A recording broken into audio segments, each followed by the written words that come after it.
சூரியனை விட முன்னே எழுந்த பெண். சின்னதொரு ஊரில் அமைதியாக வாழ்ந்தாள் மீரா. எல்லோருக்கும் அவள் ஒரு சாதாரண மாதிரி பெண்தான். மெதுவாக பேசும், எப்போதும் புன்னகை முகம், எளிமையான தோற்றம். ஆனால் அவளின் உள்ளத்தில் இருந்த சக்தியை யாரும் காணவில்லை. பழக்கமாய் ஒவ்வொரு நாளும் காலை 4:30 மணிக்கே மீராவின் நாள் தொடங்கிவிடும்.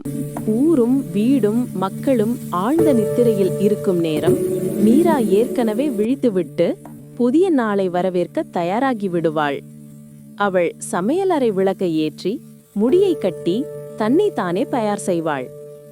இன்றும் என்னால் முடிந்ததை செய்ய போகிறேன். அவள் முதல் வேலையை தொடங்கிவிடுவாள். காலை உணவு, மதிய உணவு, குழந்தைகளின் பைகள், கணவரின் டப்பா, அதோடு தன் சின்ன டெய்லரிங் வேலைக்கான 2-3 துணிகளையும் நிதானமாக தைத்து விடுவாள்.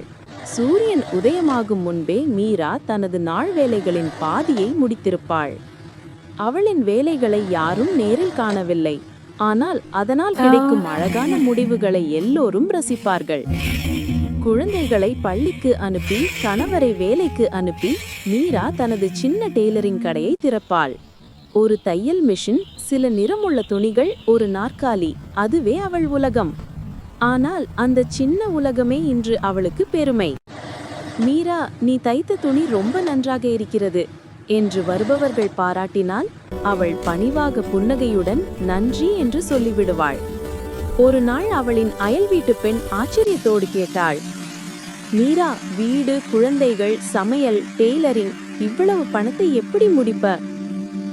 மீரா மெதுவாக சிரித்து பதில் சொன்னாள், சோர்வு வரும், ஆனா நான் நிறுத்த மாட்டேன். நான் நேரத்தை காத்திருக்க மாட்டேன். நேரத்தை நான் உருவாக்கிக் கொள்வேன். அந்த வார்த்தைகள் வெறும் பதில் இல்லை, மீரா வாழும் வழி. மீரா காட்டியது ஒரு பெரிய உண்மை. பெண் ஒருத்திக்கு மேடையும் விளக்குகளும் தேவையில்லை. அவள் அமைதியாகச் செய்யும் தினசரி உழைப்பே அவளின் வலிமை. அவள் முகத்தில் தெரியும் புன்னகைக்கு பின்னால் 1000 பொறுப்புகள் இருக்கிறது. இதுவே தொடர்கிறது. இன்றும் மீரா சூரியனை விட முன்னே எழுந்து விடுகிறாள். யாரையும் கவர்வதற்கல்ல, தானே தன்னிடம் நிரூபிக்க. நான் முடியும், நான் முடித்து காட்டுவேன்